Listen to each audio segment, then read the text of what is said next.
Hello everyone, it's me, and today, are you ready for the rise of Star Wars together?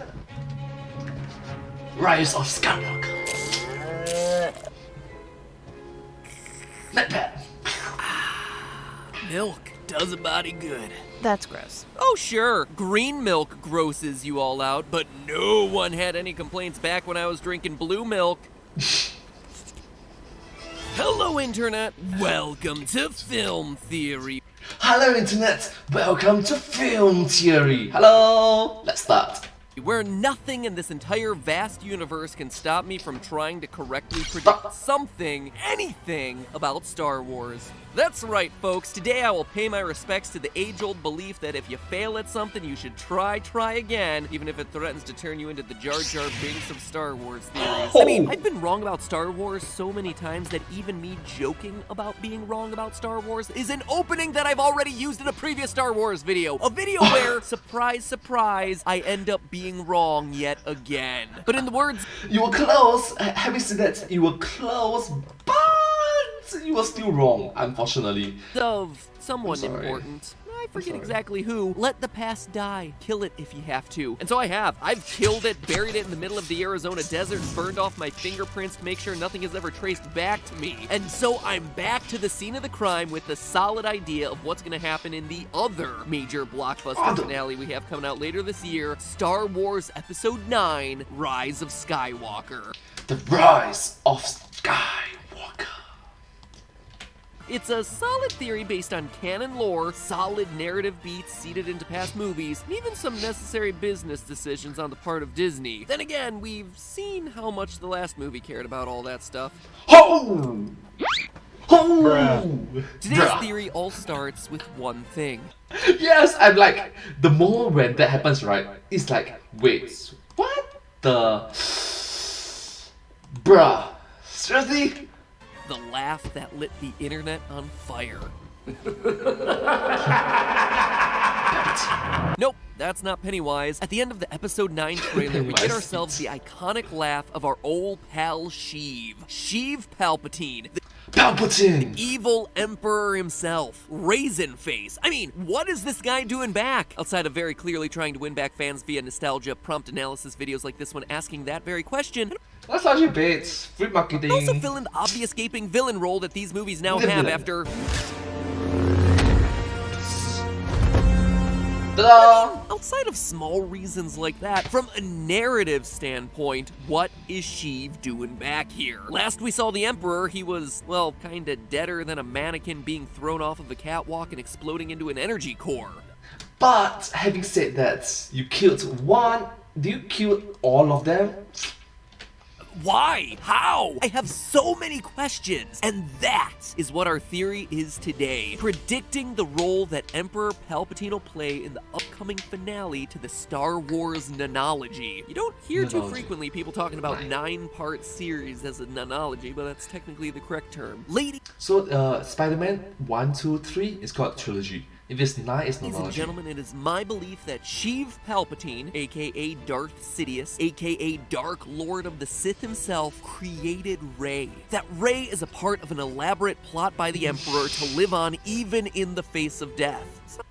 Well, technically speaking, yes and no. You're close, you're close. Extreme, right? You're close. I know, it is. That's why it's so exciting, because it sounds so stupidly absurd. And yet, you know that I wouldn't be claiming this in an episode of this show if I didn't have any evidence to back it up. I feel the conflict in you. It's tearing you apart. You are tearing me apart, Lisa! So no more conflict, friends. Let me show you what I got. See if I can draw you over to my side of the Force. First, let's take a look at Sheev himself. In Revenge Oh my god, so you're trying to say that is Darth Vader. of the Sith, Palpatine tells a young Anakin Skywalker about the tragedy of Darth Plagueis the Wise. According to Palpatine, Darth Plagueis was a dark lord of the Sith, so powerful and so wise, he could use the Force to influence the Midichlorians to create light. Now, a quick note here. With the release of the new Star Wars movies, many people have called into question controversial additions to the universe that were made during the prequels, including, most famously, the Midichlorians. I've been wondering, What are midichlorians? Midichlorians are a microscopic life form that resides within all living cells. They continually speak to us, telling us the will of the Force. Are these things still canon? I mean, so many Star Wars fans want them to not be, but the official answer is yeah, they absolutely are. The rule of thumb here is that if it appears in the movies, or if it appears in a few select books that were published after 2015, it is still canon. And if we're talking about questionable canonicity, I mean, heck, in The Last Jedi, Luke uses a doppelganger technique to trick Kylo Ren. When fans jumped at the fact that this seemed like a brand new Jedi trick coming out of nowhere, writer and director Rian Johnson took to Twitter to prove that it was in The Jedi Path, a manual for students of the Force, a 2010 book that wasn't considered canon by most, but to Rian Johnson it was fair game. So basically, what is and isn't canon in this franchise can best be summarized like this. Solo, we'll figure it out. We'll use the Force. That's not how the Force works. But that disclaimer aside, I like it. Fans of Star Wars and directors of Star Wars. again? Oh yeah! Darth Plagueis was a dark lord of the Sith, so powerful and so wise, he could use the Force to influence the Midichlorians to create life.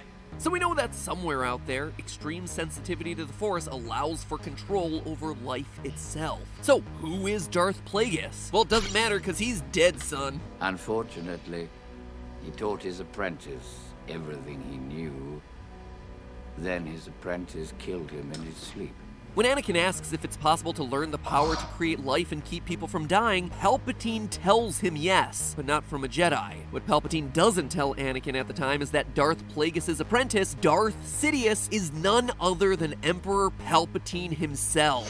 Haha! And now we're getting somewhere, because this tells us that Palpatine does indeed have the power to create life using the Force, or at the very least, has knowledge that the Force can be used to manipulate life forms in some way. But what cause would he have to do something like that? Well, though we don't hear a lot about this in the films, it's been very well established through supplemental canonical materials like Shattered Empire, the Aftermath novels, and The Last Jedi Expanded Edition that Emperor Palpatine made numerous contingency orders in the event of his early and untimely death. And when I say numerous contingency plans, I don't mean one, I don't mean 2 or even 10. I am talking 150. I guess.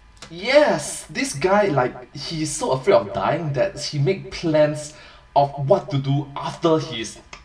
Yeah, that's a lot of contingency plans, hundreds. It's best to be over-prepared. As he himself says in the novel Aftermath, quote, if an empire... Sorry, it just kind of sounds wrong in my usual voice. Let me try this again. Frog voice. Frog voice. I'm the emperor.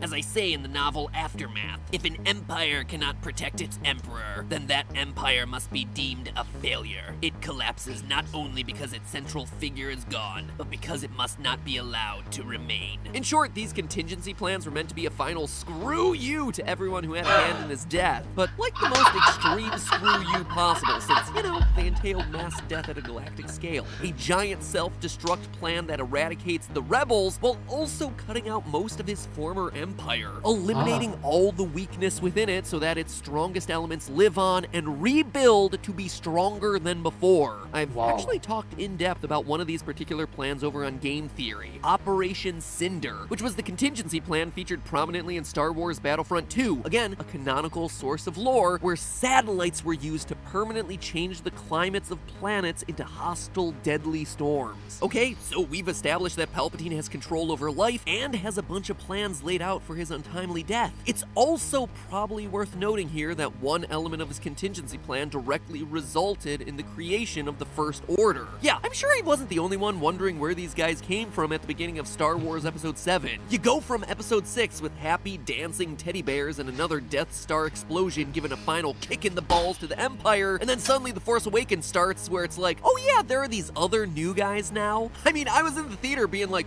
what?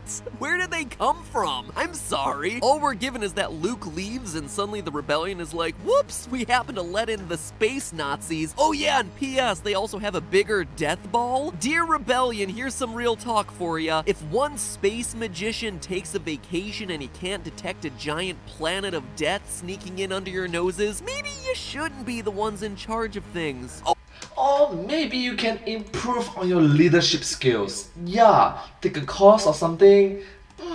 Your leadership skills may not be the best. Oh, and by the way, you, 1 minute text scroll in front of the movie setting up everything that I'm supposed to know about? Sorry, that's not enough information for me. Anyway, rant aside, the First Order was born in a pretty complicated way, but born nonetheless from Palpatine's contingency plans. True to his plan, the weak parts of the Empire were culled away, those who remained retreated into the unknown regions of space aboard Emperor Palpatine's megaship the Eclipse, and they came back stronger. They came back as the First Order. As it said in the book, quote, "It's time to start over. That is our First Order. To begin again, and to get it right this time." See, there it is, First Order. So we have ourselves contingency plans, force-driven life control, and a connection to the events that we see playing out in the movies. But what does any of this have to do with Rey and Rise of the Skywalker? Cause yeah, I remember that was the thesis I started this entire episode out with. Well, buckle up, friends, because it's time we talk about the Jakku Observatory. Yeah, the very same Jakku where Rey was left and grew up on. The Jakku Observatory was part of a network of observatories across the galaxy, built by none other than Emperor Palpatine himself as part of those death contingency plans. Wow, not gonna say, but wow, his plans, Palpatine's plans is very detailed there. His plans really drive the plot further and further and further. Not all that much is said about the Jakku Observatory, but we do know some crucial details about it. One, that it housed ancient Sith relics. Two, that in building it, he had to bore down to the center of the planet. And three, that Palpatine outright says he considers Jakku very important to his plans. To quote from the book, Palpatine told him that once the world was verdant, overgrown with green and home to oceans. He said that though the surface of the world no longer shows it, the core still has that vital spark of life essence. "Are you ready?" Rax asked Palpatine's old advisor. "I am. Palpatine lives on. We will find him again out there in the dark. Everything has arranged itself as our master foretold." So we have ourselves a mysterious station that houses powerful ancient Force relics built by the Emperor who is paranoid about dying, which drills down to the core of a planet that we're explicitly told has untapped life essence. And all of this is happening on Rey's home planet, a planet where, mind you, she has no memories of her parents or her childhood. That's very interesting. Quite sus to have such coincidence, right? Is it really truly pure coincidence, or maybe something else? A desert planet that, according to the Star Wars Episode 9 trailer, we're gonna be revisiting in this latest movie. If that doesn't get your midichlorians in a twist, I don't know what will. So we've got ourselves a motive, a method, and a location, all of which coming from Palpatine's side. But what about Rey herself? Have there been any clues to this being her possible origin in the movies? Well, yeah, actually, there's been plenty of evidence toward that. We've certainly seen signs of a possible dark side connection from her, and it all begins here, the Mirror Cave from The Last Jedi. When she first begins her training with Luke in The Last Jedi, she's immediately drawn to this mysterious tunnel underground, which symbolically leads directly to darkness. There's something else beneath the island. A place. A dark place. Balance. Powerful light, powerful darkness. It's cold. It's calling me. You went straight to the dark. But that's not all. Rey gives into it, even after being warned against it by Luke. She descends into the cave to find her parents. It's a clear parallel to Luke's trip into the cave in Dagobah during his training, but instead of being fearful of what she sees inside like Luke is, Rey is calm, as she herself says. I should have felt trapped or panicked, but I didn't. Or I knew it was leading somewhere. But here's the biggest kicker. When Rey asks to see her parents, she sees two figures morph into one, and then a reflection of herself appears. It's odd, right? It's like the cave is playing a prank on her. Despite her being comfortable in this place and seemingly mastered its use, she ends up not getting the answers that she wanted out of this thing. So MadPat is trying to say that maybe it might be it's just a prank, bro. Come on, man.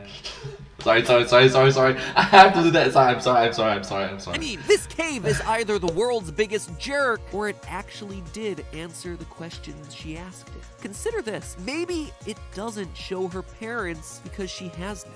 Maybe it shows her two figures merging into one because she only does have one parent. Palpatine, which is then revealed to be herself because that's all there is. There's Palpatine and then her. She's a clone of Palpatine, or a little girl who is manipulated by Palpatine, or whatever symbolism and explanation you want. Take your pick. I'm not exactly sure what she is, just that she was created or manipulated in some way by Palpatine as a revenge plot. And lastly, let's think about what this would mean for the story. First, it would address one of the biggest mysteries of these last three movies in a satisfying new way. Instead of Rey's parentage literally being a throwaway plot thread, something used to string us along or make some wider point about not being special, it suddenly would have a payoff established and believable within the existing lore. Clones and Force manipulation are canonical things that every casual fan of this series knows. No need to have Mary Poppins flying through space this time. And after the controversial reception of the last movie, and then Solo after it, Star Wars needs something huge that's gonna be well liked by pretty much all audiences who go to see this thing. It's also pretty easy to retcon this into the story as it's going. I mean, sure, Kylo Ren in The Last Jedi tells Rey that her parents are nobodies, but how would he know the Emperor's plot? How could he know the Emperor's plot? He especially wouldn't know about the Emperor's secret plan because this was Palpatine's last big secret. Sheev's contingency plans brought back his empire through the First Order, and now the highly Force-sensitive girl with questionable parentage that just so happens to be on the planet where he has a weird laboratory is starting to get lured away by the dark side. I don't know about you, but that certainly feels like a viable candidate for Palpatine's replacement. Thematically, it works well too. It makes all 9 movies in this franchise about the Skywalkers and the Palpatines, our heroes and our villains. The prequels are all about Anakin Skywalker growing up under the guidance of Darth Sidious, a corrupting force. Then you have the original trilogy, all about the Skywalkers, both Anakin and Luke, dealing with Palpatine and his Emperor at the height of its power. And now this new trilogy is about the new wave of Skywalker, Luke passing it on to Kylo Ren, who, remember, is Leia's son, a Skywalker, even if she's never really called that, dealing with Palpatine from beyond the grave in the form of Rey. There's also that good old George Lucas quote that we mention all the time. Again, it's like poetry, so if they rhyme. Well,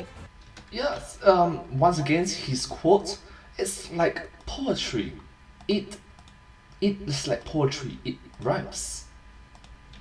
Rey being connected to Palpatine actually sets up the potential for a rhyming story with Kylo Ren, the character that we've seen as Rey's counterpart through these movies. He's a villain, sort of, but at the end of Force Awakens, we see him flirt with being good. In The Last Jedi, that struggle continues. Meanwhile, we have ourselves Rey, who's been flirting with the darkness. She's exposed to it more and more. So if Kylo were to emerge from the darkness and Rey were to descend into it, bam! Classic Star Wars counterpoint parallelism. It's poetic. It's satisfying, and darn it, what a great twist for the girl to be the main villain. And most importantly, if this theory were to be true, it's steeped in enough grounded lore and established characterization that fans won't have petitions to remake the whole darn thing. But again, I've made strong cases for theories that would have reflected excellent storytelling in the past and been wrong before, but you know what, it's fine. I'm not bitter much. So there. It's like, it's okay, I'm not bitter much. You're close, but not always correct. Like, you were close, you're close. There you have it, theorists. Rey was created by Palpatine, or his loyal followers in the event of his death, on Jakku at the Jakku Observatory. That's why we hear his laugh. And why, by the end of Rise of Skywalker, she'll have gone complete villain. It explains Rey's natural talents with the Force, her inclination towards the dark side, and Palpatine's return in the upcoming film, all while being super poetic and emphasizing the classic Star Wars themes about the struggles between good and evil. It rhymes. And let's just face it, it's a great twist to have this girl who's been set up as our hero be the ultimate villain all along.